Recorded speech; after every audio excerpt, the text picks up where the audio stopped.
Hai, welcome to AIDS Talks, podcast seriesnya UNAIDS Indonesia. Nama saya Ingrid Silalahi dan saya adalah Communications and Demand Creation Consultant di UNAIDS Indonesia. Dan kita masuk ke episode keempat. Dan of course aku nggak sendirian di AIDS Talks podcast ini, ada rekan saya. Ari Dewianti, Campaign Consultant dari UNAIDS Indonesia. Ya, benar banget nih Ingrid, kita udah masuk ke episode keempat dan nggak berasa banget ini udah akhir bulan Maret. Mungkin teman-teman di sini pada belum tahu kali ya, kalau akhir bulan ini, tanggal 31 Maret, kita memperingati Hari International Transgender Day of Visibility. Dan hari ini kita peringati sebagai wujud selebrasi kita atas keberagaman gender yang ada. Harapannya sih dengan kita punya tanggal 31 Maret ini, di International Transgender Day of Visibility ini, kita jadi bisa merefleksikan diri nih bahwa ada banyak loh kelompok-kelompok transgender, baik itu trans woman ataupun trans man, yang masih mengalami hambatan, baik dari segi hambatan dalam mengakses layanan kesehatan, lalu juga akses pendidikan, dan juga akses ke kerjaan, seperti itu. Dan hari ini kita akan khusus membahas tema tentang apa nih, Grit? Hari ini kita akan membahas temanya tentang, of course, transgender people, tapi khususnya how they can thrive, gitu ya. Gimana hidup mereka tuh bisa living fully. Dan a large part of it adalah dengan adanya visibility. Makanya kita sedang memperingati Transgender Day of Visibility. Kita akan ada beberapa diskusi sama para tamu kita tentang realita hidup sebagai trans person di Indonesia dari perspektif transpuan dan juga transmen ya, yang mungkin bisa jadi berbeda tapi mungkin ada yang mirip juga pengalamannya. Kita juga akan membicarakan tentang bagaimana kita bisa mengempower atau memberdayakan transgender groups, dan itu pasti ada peran berbagai sektor ya, mungkin dari sisi teman-teman transgender juga ada, tapi pastinya ada peran dari ally, dari publik, dari komunitas rentan lainnya. Jadi kita akan membicarakan hal itu dan juga prioritas apa sih isu-isu yang paling penting untuk kelompok transgender khususnya di Indonesia. Jadi mungkin Ari bisa memperkenalkan speaker kita yang pertama. Ya, benar banget. Dan podcast kita kali ini kita kedatangan 2 speaker nih. Jadi ini spesial banget, kita mendatangkan seorang transpuan, jadi namanya Kanza Vina atau akrab disapa Vina. Vina adalah seorang transpuan yang sangat aktif dalam menyerukan isu-isu hak-hak LGBTIQ khususnya di Indonesia, khususnya di kelompok transpuan tentunya. Nah, Vina ini sendiri juga saat ini dia sebagai presidium dari Jaringan Transgender Indonesia. Lalu juga Vina aktif sebagai steering committee di Konsorsium Crisis Response Mechanism. Dan nggak hanya itu, ternyata Vina juga aktif sebagai ketua Badan Pengurus Harian di Sanggar Suara. Wah, kalau kita lihat dari CV-nya udah kebayang lah ya seberapa ekspertisnya Vina itu sendiri dalam menyerukan isu-isu kelompok teman-teman transpuan. Dan selanjutnya juga ada siapa nih, Grit, selain Vina? Ya, kita kali ini like you said nggak cuma satu speakernya, tapi juga ada Kak Mario Prajna Pratama atau yang dipanggil Kak Tama. Kak Tama adalah seorang transman menggunakan pronoun he, him, his, dan dia adalah seorang aktivis muda untuk hak LGBTIQ di Indonesia. Khususnya dia mempioneer ya, memajukan isu transmasculine movement di Indonesia. Jadi beda dengan Kak Vina yang dari sisi transpuan, tapi Kak Tama itu dari transmasculine movement. Tapi memang mempunyai a lot of energy dan spirit untuk memainstreamkan isu-isu identitas gender dan juga trans dalam diskusi tentang human rights, tentang feminism, tentang LGBTIQ di Indonesia. Dan beberapa tahun ini Kak Tama memang udah benar-benar membantu banyak sekali teman-teman queer dan trans di Indonesia dengan membantu kasus kekerasan, kasus-kasus kekerasan di jalan, membangun support group, dan juga membantu advokasi teman-teman untuk bisa di level internasional dan regional juga. Nah, saat ini dia juga punya special focus tentang well-being dari human rights defender, khususnya well-being mereka, jadi kesehatan mental mereka ya, yang memang pasti banyak mengalami tantangan. Saat ini Kak Tama adalah Program Manager di Transmen Indonesia, dan pokoknya udah sama kayak Kak Vina juga menjadi narasumber yang akan sangat menarik untuk kita ngobrol bareng. So we're very excited. Kita hari ini podcastnya dipandu dengan Kak Yasmin. Mbak Yasmin Purba adalah Human Rights and Gender Advisor di UNAIDS, dan sebelumnya kita udah pernah ketemu di episode sebelumnya. Jadi kayaknya without further ado kita langsung dengerin diskusi mereka gimana? Iya, setuju banget. Alright, let's do it.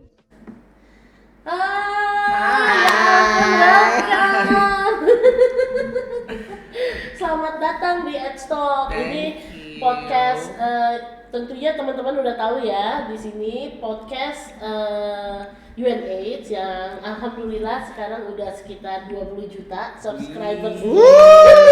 Luar biasa ya, Bu. Anyway, terima kasih sudah hadir di podcast kita hari ini. Untuk yang di rumah, yang di kantor, yang nonton acara podcast kita, perkenalkan kita di sini sudah kehadiran dua tokoh nasional dan artis ibu kota, Kanza Vina, ya hai, dari Sanggar Suara, dan Tama dari Transmen Indonesia. Hai semuanya. Tuh kita dada-dada dulu sama 1 juta pemirsa yang sekarang lagi nonton. Bukan lagi. Anyway, teman-teman, hari ini sebagaimana yang kita tadi sempat ngobrol-ngobrol ya, bahwa Vina dan Tama hari ini diundang di acara podcast kita hari ini untuk bicara tentang TIDOF. Karena kan kita tentunya setiap 31 Maret kita merayakan Lebaran transgender di seluruh dunia, yaitu TIDOF. Sebenarnya lebarannya TIDOF apa Tidor ya? Kayaknya TIDOF deh kalau TIDOF sekarang. lebih lebaran, Kalau TIDOF TIDOF lebih kan kayak sedih-sedih memorable gitu ya. gitu, Iya, mengingat. merenung, Iya. ya.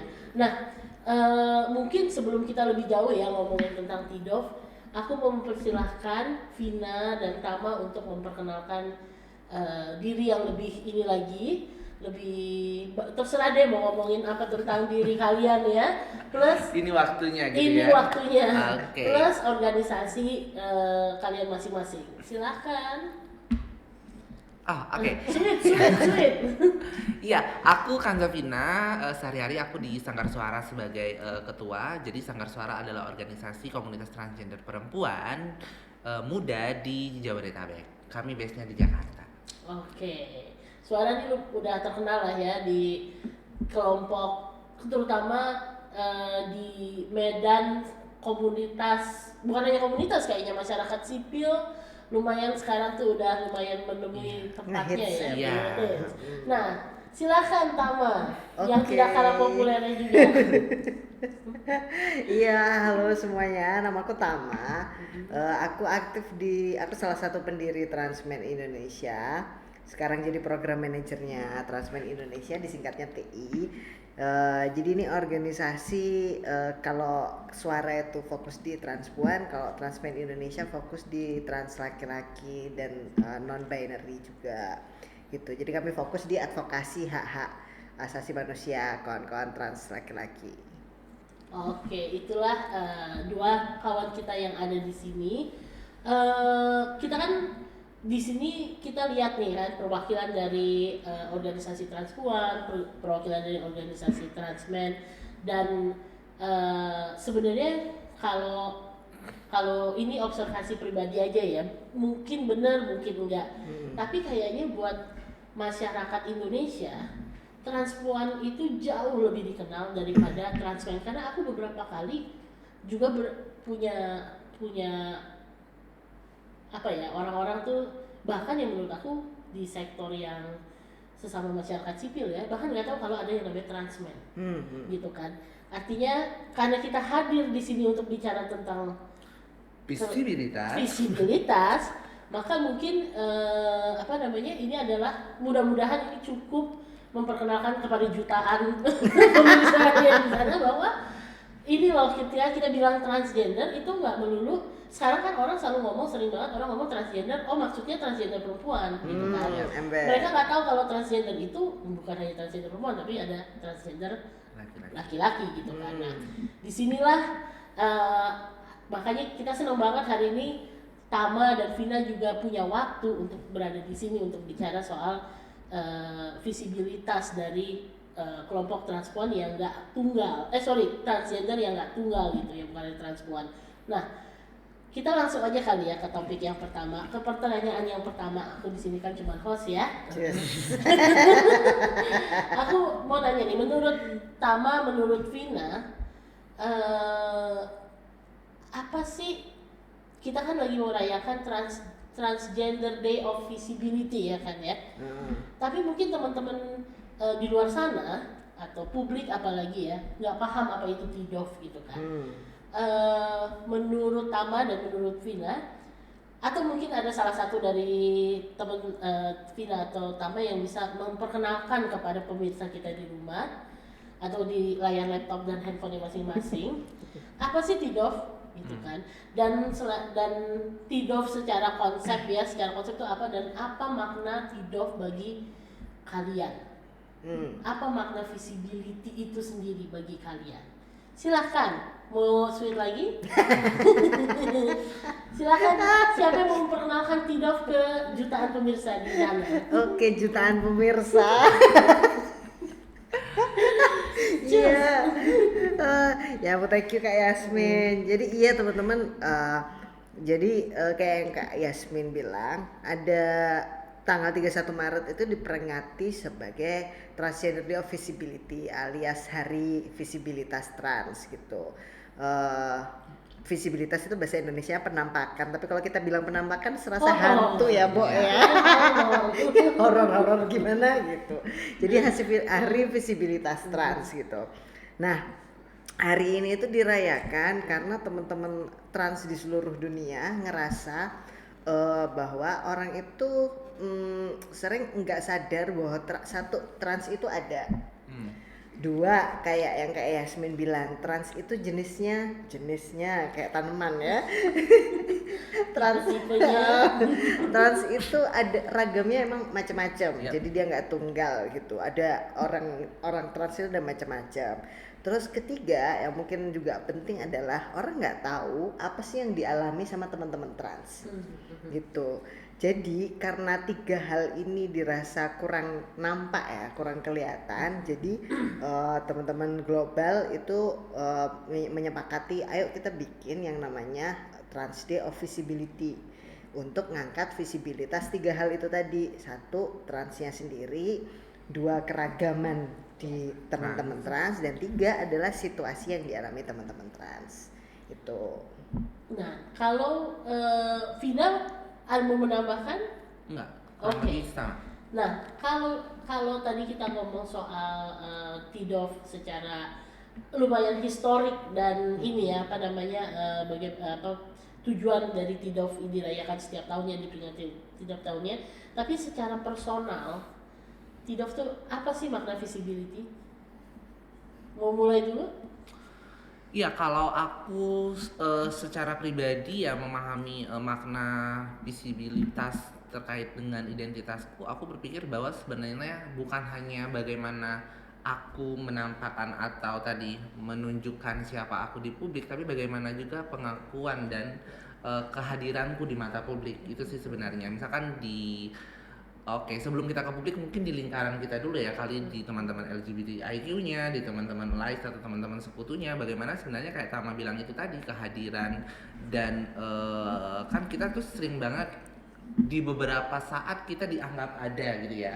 Keterlibatan kita itu kita pikir kayak sering disinggung gitu ya, diomongin, bahkan dilibatkan, tapi dalam tataran-tataran tertentu aku ngerasa bahwa pelibatannya itu hanya sebatas ketika ingat gitu loh. Ketika kayak gitu apa namanya? Iya, Idaho, Tidor, mungkin di momen-momen hari-hari peringatan hari yang lain yang memang itu sangat dekat dengan isunya dengan teman-teman trans gitu ya. Tapi ketika di momen-momen hari besar lainnya sebenarnya yang memang juga harus melibatkan ragam keterwakilan dari identitas itu, sering sekali yang aku hadapi misalkan di konteks misalkan Hari Perempuan ya, di IWD tahun ini aja ya, misalkan kayak gitu kan, aku ngerasa beberapa pesta yang diciptakan oleh kawan-kawan sekutu misalkan kayak gitu tuh tidak melibatkan teman-teman trans teman-teman transnya gitu lah sebagai bagian dari keberagaman identitas perempuan itu sendiri. Nah, aku ngerasa ketika alasannya adalah lupa, aku merasa itu adalah hal yang paling menurutku menyakitkan karena selama ini kita bareng kayak gitu ya, selama ini kita dianggap adalah bagian dari keberagaman itu tadi gitu ya. Orang percaya bahwa perempuan itu identitasnya tidak tunggal gitu ya, akhirnya kan ketika luput itu aku merasa kayak itu miss-nya banyak banget gitu loh. Keterlibatan itu aku merasa kayak yang kita gadang-gadangkan sebagai terlibatan bermakna, inklusivitas itu hanya sebagai jargon saja gitu. Tokenism jadi. Iya, aku ngerasanya seperti itu gitu sih. Iya. Kalau dari Tama ada nggak makna pribadi tentang visibility trans? Kalau buatku trans visibility itu ini banget ya, personal banget gitu. Aku nggak tahu kapan sih kita mulai ngerayain, tapi seingatku kayaknya aku salah satu yang pertama ngomongin ada nih yang namanya perayaan transgender visibility. Basicnya adalah karena aku ngerasa sebagai trans laki-laki itu identitasku tuh nggak nampak sama sekali, nggak kelihatan, orang nggak tahu gitu. Terus jadi waktu itu aku ikut mengkampanyekan TDOV karena aku pengen trans laki-laki itu diakui setidaknya di antara kawan-kawan dulu deh yang sesama trans atau mungkin yang LGBTIQ gitu. Syukur-syukur terus nantinya masyarakat juga gitu ya. Tapi setidaknya kawan-kawan sendiri deh, lihat kami dong, kami tuh ada loh gitu. Jadi kalau ngomongin trans itu ada trans laki-laki juga, dan bahkan sebenarnya sekarang ada kawan-kawan non binary gitu ya, ada lebih banyak. Tapi kalau buatku utamanya teman-teman trans laki-laki. Terus nah udah nih kan orang udah makin tahu trans laki-laki itu apa gitu.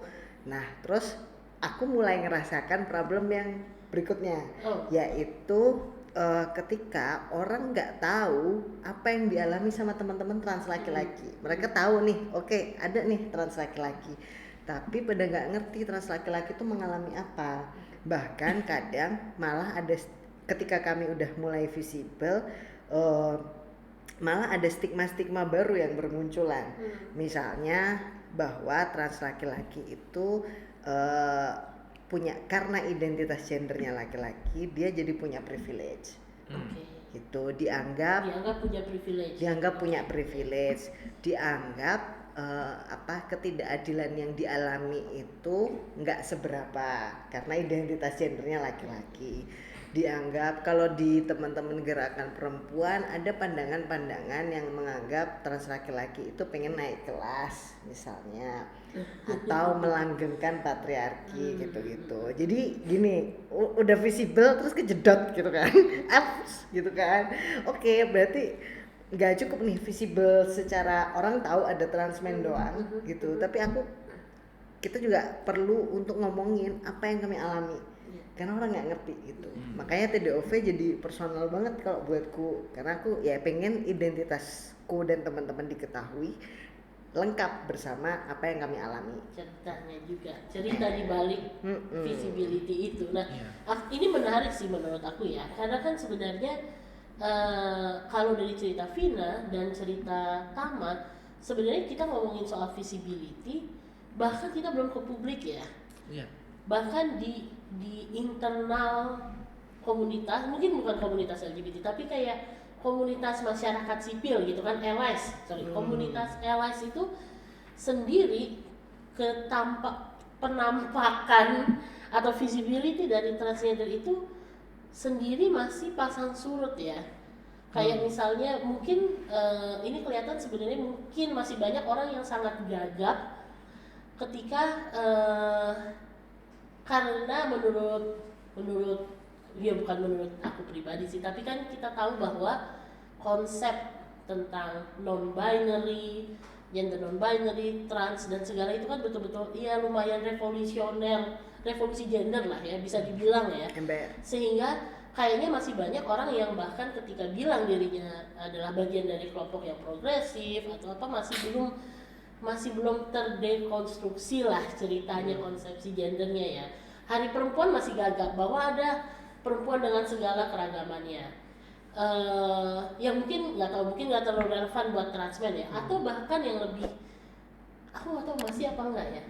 Bahkan banyak misalnya Hari Perempuan transmen dilibatkan sebagai bagian dari perempuan dan keragamannya. Dan yang aku nggak tahu dulu pernah sempat kayak banyak teman-teman transmen ngerasa melibatkan kita sebagai bagian dari keragaman perempuan itu akhirnya menyangkal identitas kita gitu. Jadi kayak saking gagapnya nih ya teman-teman bagaimana dengan publik gitu. Walaupun kita nyadar bahwa kalau orang tua kan bilang apa, tak kenal maka tak sayang kan, tak tampak maka tak kenal maka tak sayang. Tapi kemudian visibility juga punya di satu sisi kita kayak ada harapan visibility itu membawa betul-betul solidaritas dan lain-lain gitu kan.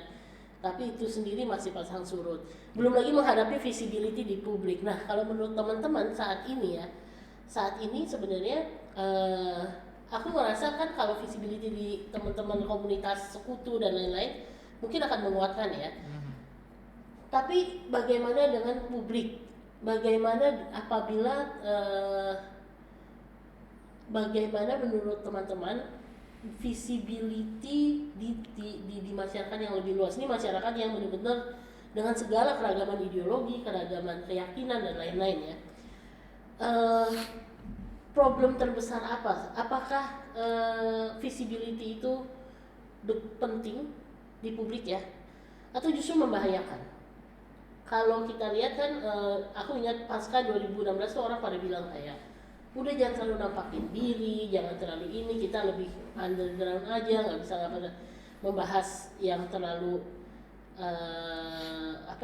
nggak usah terlalu in your face banget lah, kita ngomongin soal keragaman gender, keragaman seksual gitu kan. Nah, apakah visibility yang saat ini memaknai visibility di negeri ini tentunya bagi teman-teman ya, saat ini apakah visibility di publik itu penting? Bukan penting sih pertanyaannya. Bagaimana sih teman-teman menurut teman-teman seharusnya gitu ya? Seharusnya atau bukan hanya seharusnya bahkan berbahaya nggak sih gitu saat ini bagi komunitas ya? Oke, siapa dulu nih? Oke, Eka dulu ya. Tapi Eka boleh agak mundur dikit gak sih kalau soal kayak gerakan perempuan tadi dan transmen gitu? Boleh nggak? Boleh. Boleh lah ya. Boleh ya, sejuta umat. Boleh mundur, boleh maju. Ember. Sebenarnya kalau ngomongin dikit soal pelibatan di gerakan gitu ya, pelibatan kawan-kawan trans di gerakan, menurutku apapun momennya sebenarnya penting gitu, termasuk di gerakan perempuan maupun feminisme. Apalagi karena aku percaya gerakan feminis itu tidak hanya membicarakan soal laki perempuan doang, tapi yang dibicarakan memang ketertindasan ya, termasuk ketertindasan yang dialami tentu saja kawan-kawan yang memiliki identitas gender yang beragam, yang dianggap gak sesuai norma gitu. Memang yang jadi problem adalah kalau ada orang-orang yang memaksa menyebut trans laki-laki sebagai laki-laki yang bertubuh perempuan, itu jadi problem banget karena itu kan nggak enak ya didengar kayak aduh kita udah tahu lu nggak perlu nyebut-nyebut lagi, kami tuh udah harus dealing sama disforia itu gitu, jadi nggak perlu disebut-sebut lagi. Tapi kalau pelibatan dalam gerakannya menurutku itu wajib, karena ini artinya melibatkan kami di gerakan itu juga artinya mengakui penindasan yang kami alami dan memberi ruang untuk kami juga gerak bareng. Nah terus kalau lanjut ngomongin visibilitas di publik, bahaya apa enggak gitu kan? Menurutku enggak visible pun bahaya ya. Jadi masih gini. Maju kena, mundur kena. Sebenarnya kan kita apakah benar kalau kita nggak visible jadi lebih nggak bahaya? Sebenarnya enggak juga, karena kalau misalnya aku dampingin banyak kawan trans laki-laki. Secara kami visible-nya kan baru-baru aja ya 2014 ke sini. Tapi kasus-kasus kawan-kawan trans laki-laki yang misalnya ditangkap berhadapan dengan hukum karena dianggap melakukan pemalsuan identitas, dianggap nanti macam-macam sih melarikan anak orang, biasanya kasus-kasusnya begitu. Belum lagi kekerasan seksual itu yang paling tinggi gitu ya. Itu udah terjadi. Nah, kalau dikasih, karena itu kan udah itu selalu terjadi dari dulu ya. Nah menurutku karena itu udah terjadi, mendingan kita visible aja sekalian, nampak aja sekalian. Itu karena kalau kita nampak, kita juga bisa minta tolong nih sama orang. Misalnya jadi minta tolong ke LBH gitu ya. Terus kan kita ngajarin nih LBH ada loh orang-orang kayak kami gitu, transgender laki-laki, kami ngalamin ini itu gitu. Ini kan memunculkan diri juga ya gitu. Terus kalau yang lebih luas lagi ke publik, kita yakin publik itu kan pasti banyak juga orang baiknya ya. Di antara 2 juta pemirsa ini ada misalnya yang baik pasti. aku yakin semua kok pemirsa kita baik-baik. pemirsanya 2 juta ini pasti baik semua lah, dikit aja yang agak-agak kurang baik sama kita kan. Nah pas kita visible gini kan kita bisa kasih tahu, minta tolong dong, gini loh caranya memperlakukan teman trans laki-laki gitu. Jadi menurutku nggak lebih bahaya gitu, malah enak. Ya pasti ada ya nambah kerentanan ya, mungkin nambah potensi kekerasan yang kita alami, tapi itu juga membuat kita lebih mudah dapat bantuan juga, dapat support juga. Jadi ya toh kita diem dan gak visible juga digebukin, kenapa nanggung sih, sekalian aja visible bisa melawan gitu palingnya kita tempur deh, berperang deh. Nah sebelum ke Vina, sebenarnya kenapa topik ini menjadi sangat menarik ya, kalau dari sisi, nah mungkin kalau dari sisi HIV, UNAIDS sendiri itu apa namanya ya, transpuan itu memang secara natural memang sudah bagian dari pergerakan HIV di dunia lah, udah lama. Jadi memang secara apa namanya, secara kerja barengnya udah banyak gitu kan, UNAIDS, dan kadang kita melihat banyak sekali. Kalau ini aku lagi pegang fact sheetnya global ya, kalau kita lihat tuh kayak hampir nih, ini cuman printnya agak habis tintanya nih kan ya. Ini adalah diskriminasi terhadap teman-teman transpuan yang selalu dibilang transpuan itu, aku nggak tahu benar apa enggak, tapi kan selalu dibilang transpuan itu yang paling visible di antara LGBT. Nah, visibilitas itu justru banyak juga sisi apanya ya, sisi suramnya kali ya Mak ya. Sisi suram di mana visibilitas melahirkan diskriminasi yang besar juga. Mungkin kalau dalam konteks Indonesia misalnya kan ya, kita baru tahu lah Perda Bogor misalnya ya. Kita ngomongin Perda Bogor yang terbaru nih. Itu betul-betul di state bahwa jadi Perda Bogor ini ya, buat pemirsa ya, Perda Bogor ini mengatur tentang bagaimana mencegah dan menanggulangi apa namanya, penyimpangan seksual.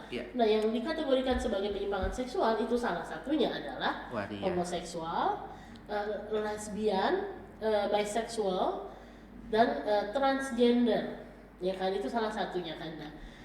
Nah, di sini aku, kalau kita betul-betul banyak apa, misalnya betul katanya kata transgender perempuan itu yang paling visible, atau transgender lah paling visible.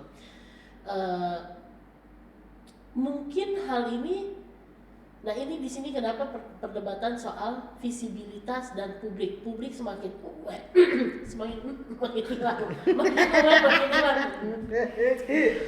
makin aware, apakah ini akan menjadi lebih merentankan lah, kayak bumerang gitu. Iya, aku mau dengar soal ini.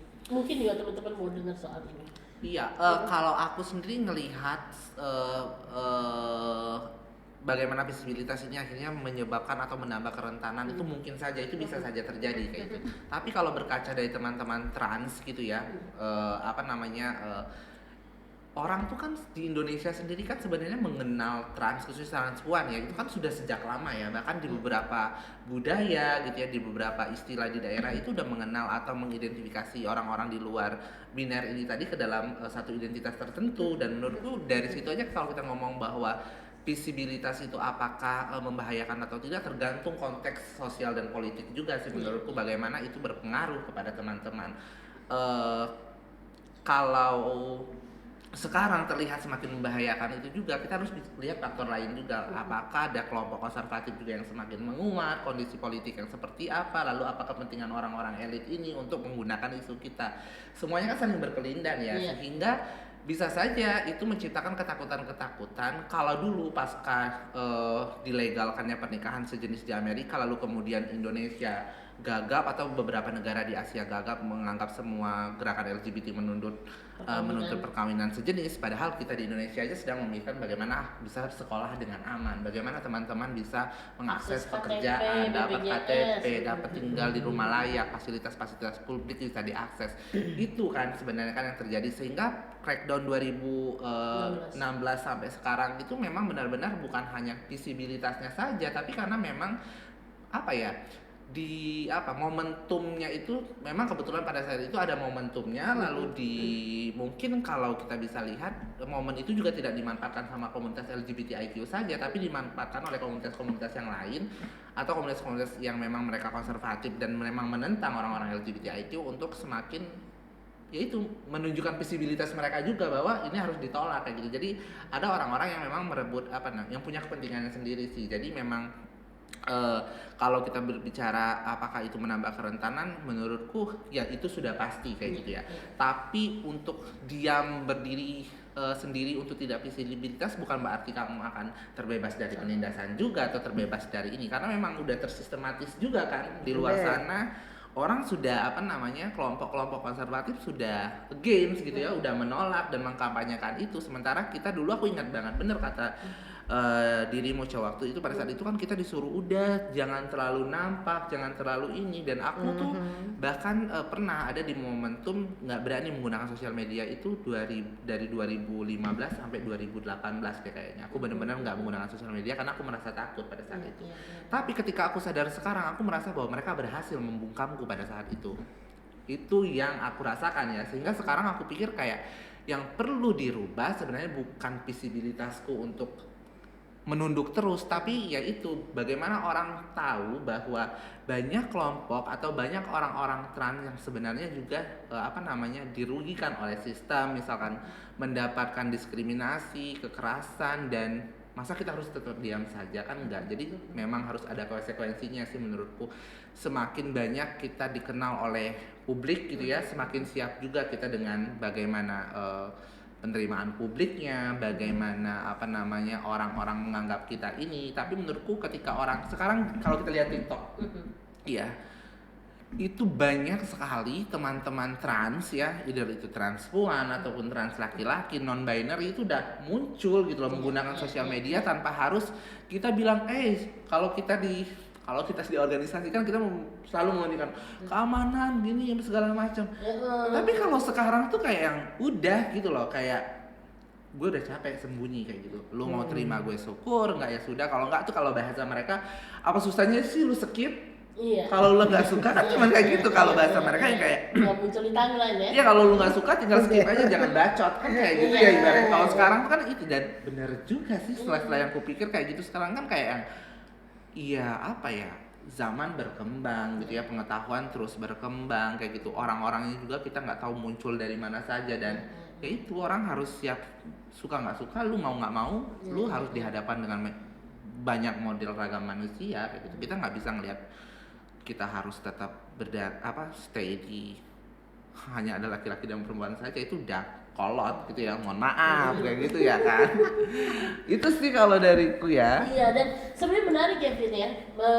Ini kita makanya ngomongin soal visibility dan bagaimana ya kita harus teman-teman trans harus muncul di publik dan juga harus memperkenalkan kepada publik tentang keragaman dari komunitas trans itu sendiri.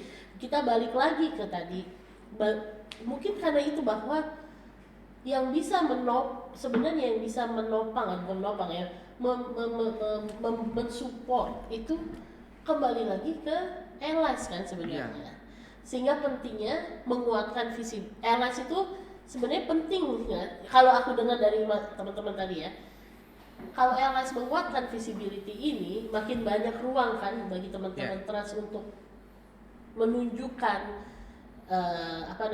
keragaman dan juga cerita. Makin banyak cerita-cerita trans yang keluar di publik, dan publik akan semakin biasa, publik akan semakin memahami konteks trans, dan kayak fobia itu mudah-mudahan akan semakin tereduksi kan.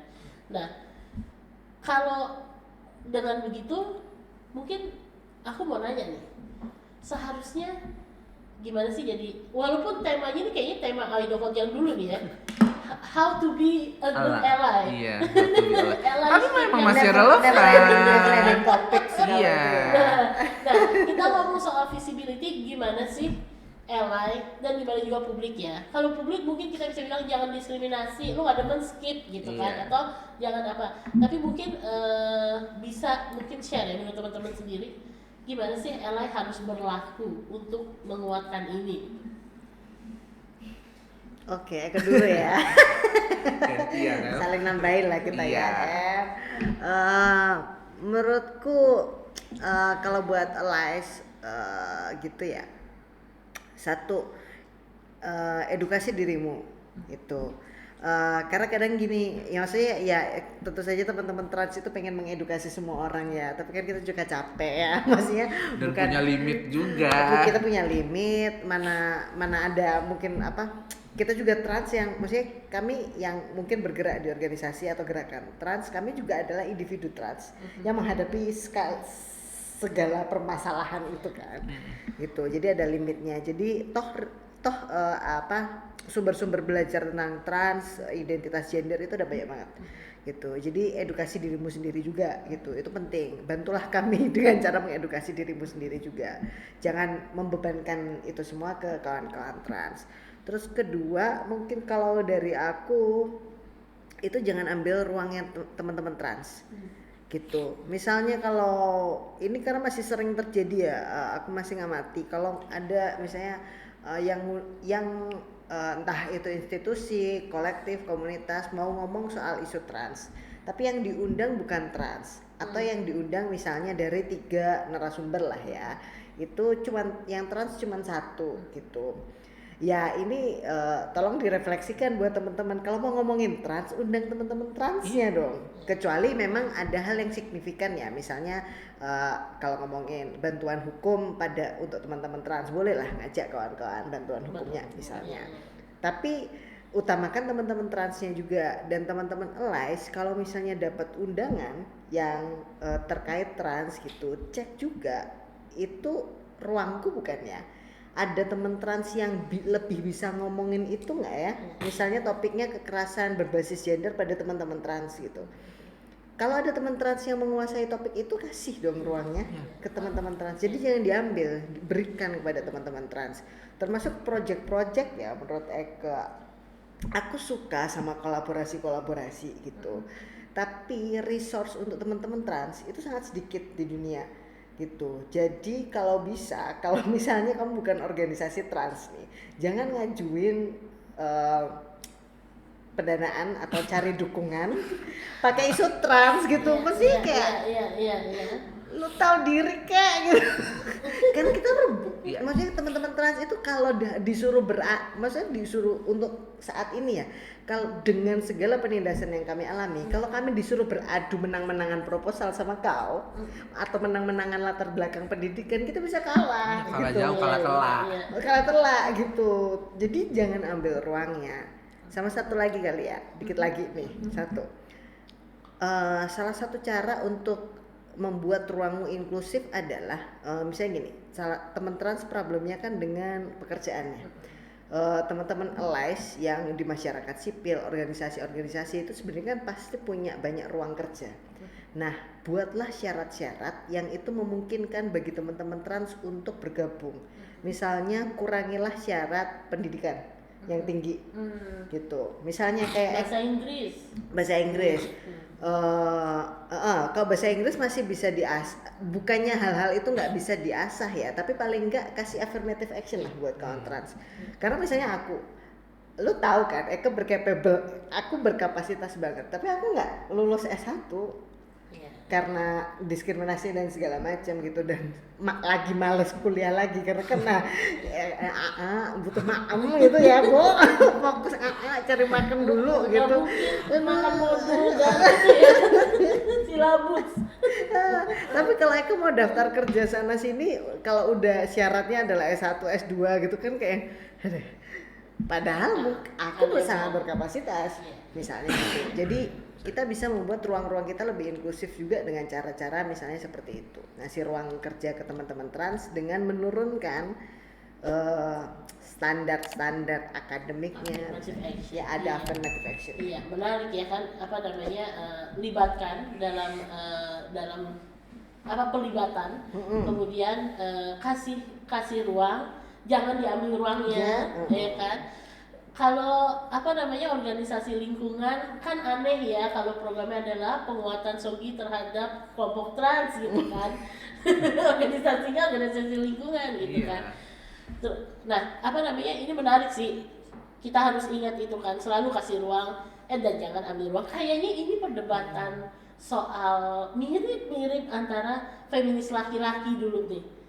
Dulu kan gitu kan, kayak ya pelibatan laki-laki bukan berarti laki-laki mengambil ruang perempuan lagi gitu kan. Nah, kayak mirip-mirip dan affirmative action itu adalah 3 hal yang memang kayaknya perlu kita dengung-dengungkan kali ya, untuk selalu mengingatkan bukan hanya ke allies, ke lembaga donor, ke International Department Store, International Development Partners tuh kan, untuk dengan bahwa ya kalau rekrutmennya udah diutamakan S2 dari luar negeri lagi gitu kan ya, gimana mau ngomongin soal no one left behind gitu. Yang left behind banyak sih gitu kan kalau itu syaratnya. Oke. Kalau Vina gimana, Vin? Ya aku mungkin nambahin sedikit. Sebenarnya kan teman-teman LICE, teman-teman kawan-kawan kita ini kan sebenarnya kan enggak kosong-kosong banget ya. Kalau aku ngerasa program yang dibikin, jargon yang dimunculkan itu kan sangat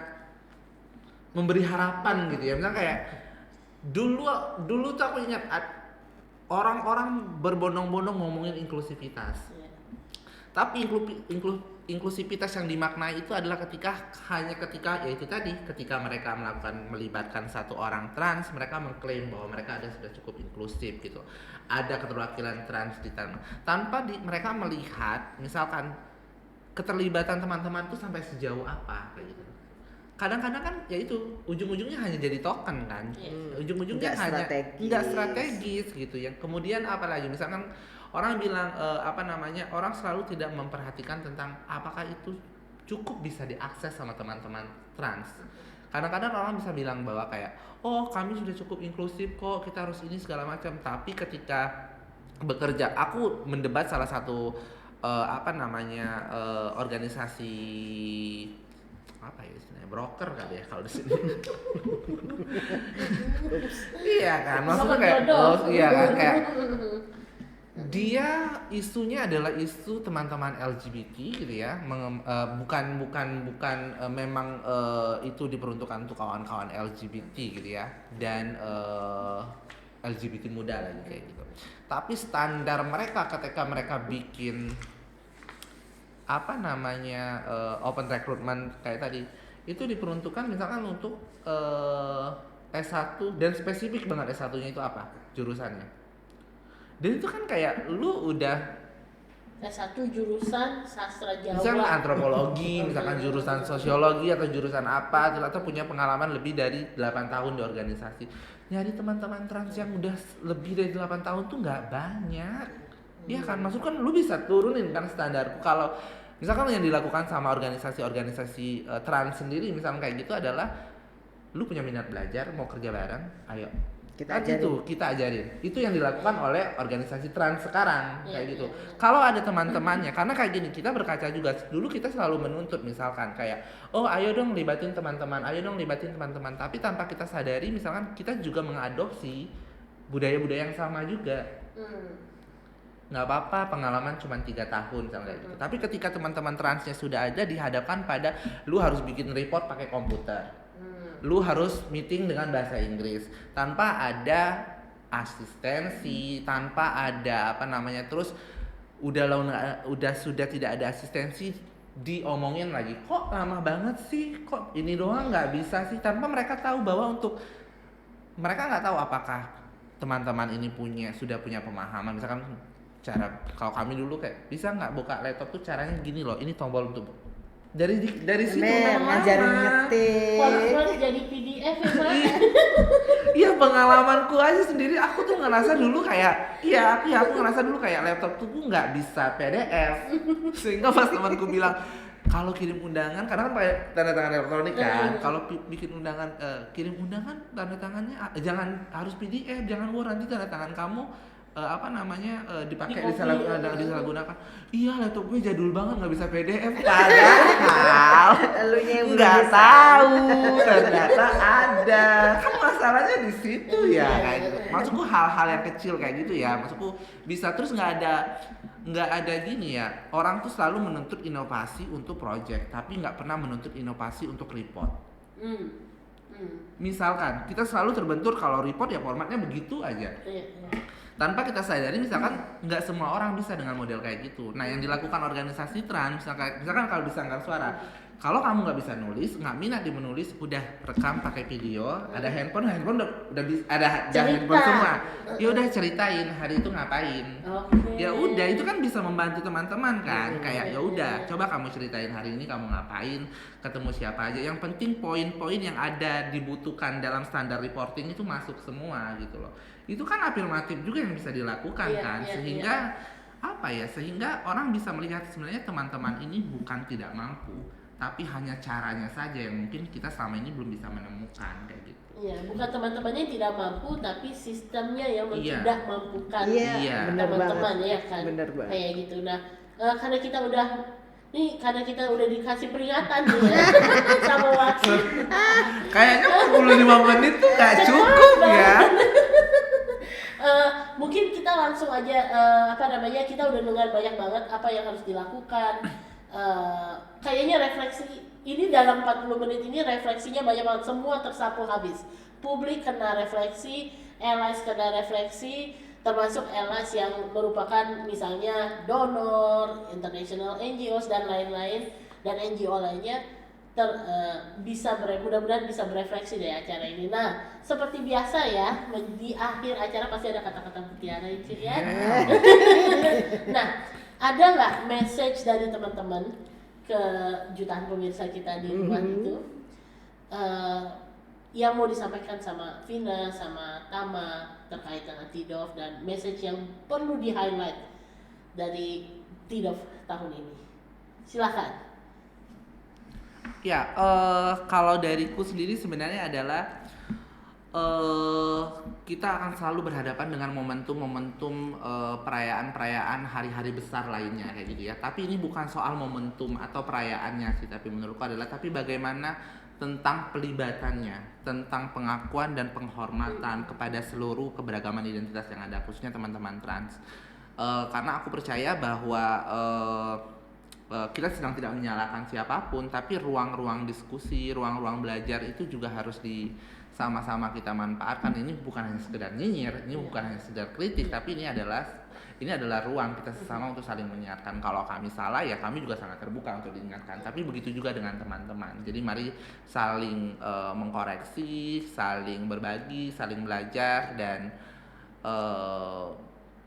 kalau bisa ya jargon hanya jangan menjadikan kata yang kita mau gitu ya, bentuk atau situasi yang kita idamkan gitu hanya jadi sebuah jargon gitu. Begitu kalau dari Tama. Oke, kata mutiara dari aku paling itu ya, tetap belajar untuk tentang trans, dan tetap berikan dukungan sebaik-baiknya untuk kawan-kawan trans. Libatkan, jangan ambil ruangnya, tapi berikan ruang lebih banyak pada kawan-kawan trans, ruang yang memang kami layak mendapatkannya gitu. Ruang yang dulu diambil, dirampas dari kami, kembalikan gitu. Menurut itu aja kali ya. Mungkin pesan dikit ke UNH gitu kan. Kayak buat teman-teman trans laki-laki. Oh iya, boleh loh. Iya, teman trans laki-laki itu salah satu. Ya, teman-teman trans laki-laki itu salah satu kelompok yang nggak visible di pembicaraan tentang pandemi HIV dan AIDS ini gitu. Jadi harapannya sih teman-teman trans laki-laki juga lebih banyak dilibatkan ke depannya dalam isu ini juga, karena kami juga perlu visible di sini gitu kan. Aku suka banget diundang. Makasih kakak-kakak UNS. Thank you. Nah, itu adalah penutup dari Talk kita kali ini. Dan memang pelibatan transgender itu adalah sesuatu yang selalu secara progresif dicoba untuk secara berprogres dan berproses selalu dicoba untuk ditingkatkan oleh UNAIDS, baik di tingkat global juga diskursus tentang pelibatan trans laki-laki di dalam HIV dan pencegahan dan pengobatan HIV itu lebih sudah mulai juga dibicarakan lah, conversation ini mulai muncul. Dan kalau kita didengar dari percakapan 40 menit ini, kita sepertinya memang agak masih panjang perjalanan kita menuju target global HIV kita, di mana 10% kita berharap di Indonesia ini setidaknya jangan sampai lebih dari 10% teman-teman transgender, komunitas transgender yang mengalami diskriminasi. 10% itu gede banget sih. Tapi setidak-tidaknya jangan sampai di atas 10%. Dan peraturan-peraturan yang diskriminatif juga ingin dihilangkan, dan juga ada mekanisme yang lebih kuat untuk mengadres diskriminasi berbasis SOGI atau status HIV gitu kan. Nah, sehingga sebenarnya kita mulai seperti tadi pelan-pelan UNAIDS selain melakukan advokasi, kita juga mau mensupport visibility dari komunitas kita juga, bahwa kami percaya di UNAIDS bahwa nothing about us without us. Jangan lu ngomongin komunitas kalau komunitasnya bukan dari komunitas dan nggak ada komunitas. Jangan mengatasnamakan komunitas. Love nggak sih? Love banget. Thank you semua pemirsa. Sampai jumpa Terima di kasih Talking sejuta Talk umat. yang selanjutnya. Jangan lupa like, subscribe, dan pencet Lonceng. lonceng untuk mendapatkan notifikasi. Sampai jumpa. Dah. Dadah.